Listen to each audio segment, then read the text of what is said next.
যাদের ফেসবুকে একটি বিজনেস পেজ আছে তারা এই ধরনের লোগোগুলো তৈরি করার জন্য ক্যানভাতে চলে আসবেন। তারপর এলিমেন্ট থেকে সার্চ করবেন, যেমন আমের লোগো, যদি আম নিয়ে আপনি কাজ করেন তাহলে আমের লোগো সার্চ করবেন, তখন এখানে লোগোটা চলে আসবে। তারপর এখানে একটা যে কোনো নাম দিয়ে দিবেন আপনারা। তারপরে এখানে যে নামটা লিখলেন এটা একটা আপনি স্টাইলিশ ফন্ট দিয়ে দিবেন। তারপর আপনারা ফন্টটিকে এটা কালার দিয়ে নেবেন। কালার দেওয়ার পরে এটাকে আপনারা শ্যাডো করে নেবেন। শ্যাডো করার জন্য শ্যাডো অপশনে ক্লিক করবেন, তারপর আপনার মন মতো আপনি শ্যাডোটা দিয়ে নেবেন।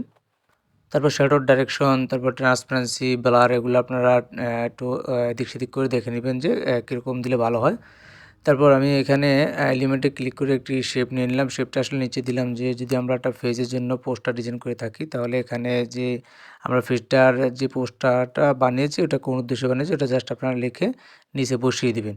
বাস, ওকে, আপনার একটা পোস্টার বা একটা লোগো তৈরি হয়ে গেল ক্যানভার মাধ্যমে। এগুলা অবশ্যই ক্যানভা প্রিমিয়াম ছাড়া হয় না। প্রিমিয়াম নেওয়ার জন্য অবশ্যই ভিডিওর ডিসক্রিপশন বক্স